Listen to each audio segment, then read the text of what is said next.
My name is Marco. I'm currently a postdoc at Dr. Oliveira lab here in Brazil at Embrapa, and now in the new institute we have, uh, that is the National Institute for Science and Technology. And the theme for this National Institute now it's the engineering of biological systems. And I'm gonna present the starting work we've been doing with quantum programming to create tools designed for genetic engineering. I'm not the main coder, I'm more a classic experimentalist type of scientist transitioning to bioinformatics. But Patricia, that's our main coder for this project, could not present, so I'll try my best to represent to present her work.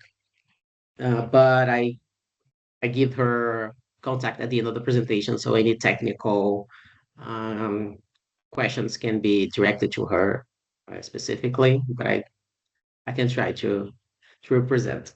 So the work title is the genetic engineering with quantum circuits, creating codes and studying the BioBloQ's genetic elements.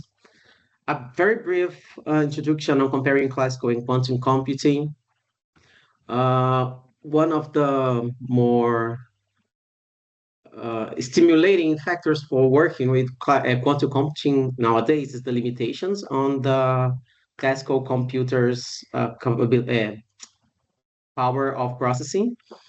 One of the main models that describe this reduction in the power of increasing the computing power is the Moore's law that predicted that the computing capable based on the number of transitional microchips would double every 2 years. And we've been seeing that happening since the 70s. But more recently, we saw this starting to slow down due to many technical reasons, especially minimization limitation for the transistors. Uh, Smaller transitions, now we are in the nanometers realm. They can bring problems like the electron tunneling and power consumption. It's not reducing with the reducing of the sizes, and heat dissipation becomes a problem. So one of the alternatives to this classical computing based on the transistors is the quantum computing. And the power comes from the way it deals with information. So while in classical computing we have the classic bit states, you have either 0 or 1, and you need to have many bits to represent different information.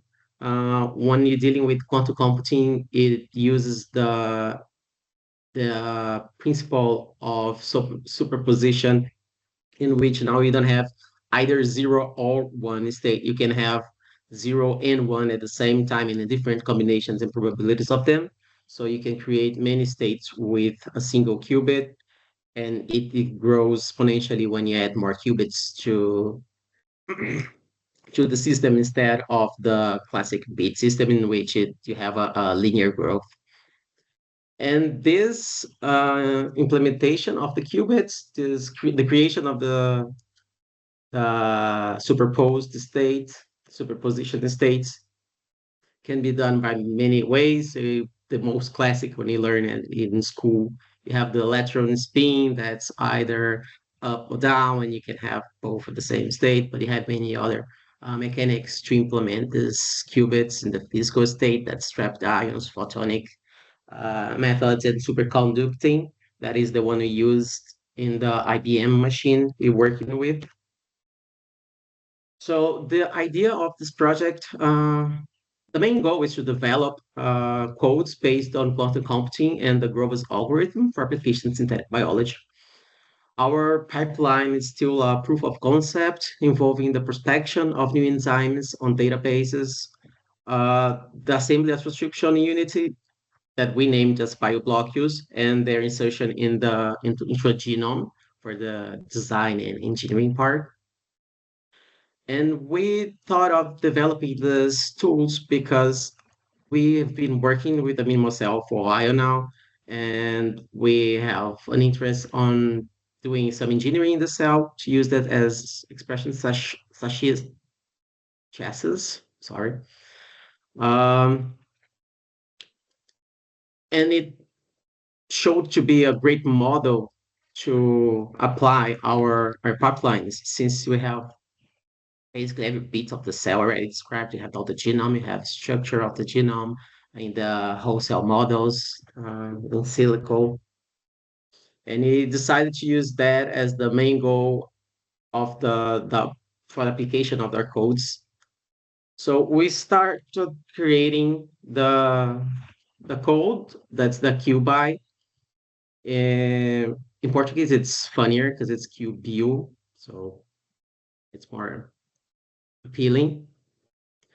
But it's basically divided into two main parts. One script for the prospection, that it's a search in the database for candidates. We used, for instance, conserved domains to emulate a search in a bigger database. And we have a second part of the script that is the assembly of transcription unity with promoters, RBS, ORFs, and terminations. And for that, we use the candidate ORF prospecting in the previous step. And the third step is the implementation, the insertion of this design transcription unit in the genome.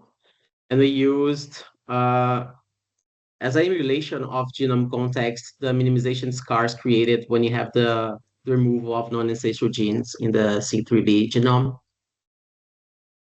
Here is Patricia, our coder that created all the pipeline. As I said, as I mentioned, we use the IBM machine. It has 127 qubits available. We also used a simulation environment with the Google Collaboratory and Qiskit because especially the test implementations using the Qiskit AR makes it easy for designing, preparing all the codes. Because for the use of the actual machine, we still need to pay about $100 a minute to run a code in the system. So it's still a factor of limitation for us. Here is just a presentation of the interface we have when using the quantum experience from the IBM system. And so we used, based on the Grover algorithm, we can create, can assemble functions based on different gates and states of each qubit. And for that, we defined specific states for each one of the bases. So the machine can process the state of the qubit itself and relate that to one of the bases. For instance, T would be a one state, A would be a zero state, C and G would be superposition states of zero and one with a different additional gate for the G. So the idea is that we can have basically all four bases in one qubit at the same time when doing the math. And just at the end of the computing you have when you have the oracle, you're creating the result, detecting which phase it's in each qubit. So for the first part, we had to use because there's a limitation still. So we had to use only a 50 nucleotide sequence to be our target. To have it more thematic, we used a Cas9 conserved domain. And in our system, it allows for a 30% mismatch. So we can look for homologs, but not only the exact gene. And as a database, we used 3KB sequence that we obtained from one of our biome metagenomic libraries we've been assembling in a different project. And we can see that upon running the code on the IBM machine, it was able in even like 100 iterations to detect the target. And when we have a target with more than 30% mismatch, we obtain no results for that.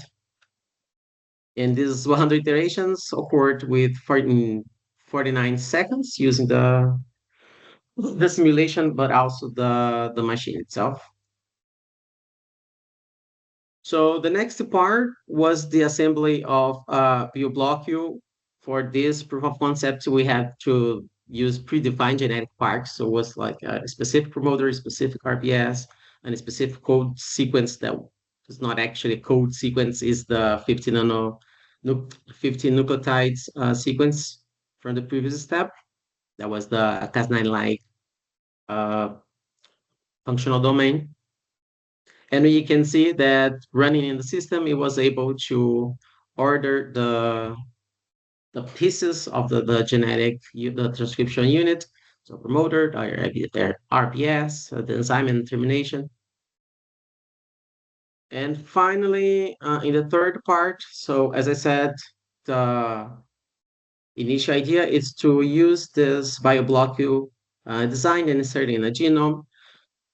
Ideally, we're gonna have a genome context to be considered when defining where to insert the sequence.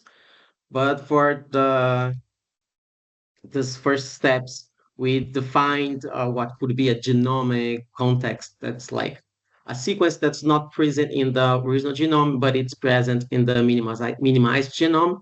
That is the neighborhood of two essential genes that is now existent only when you have the remotion, like the deletion of a non-essential gene.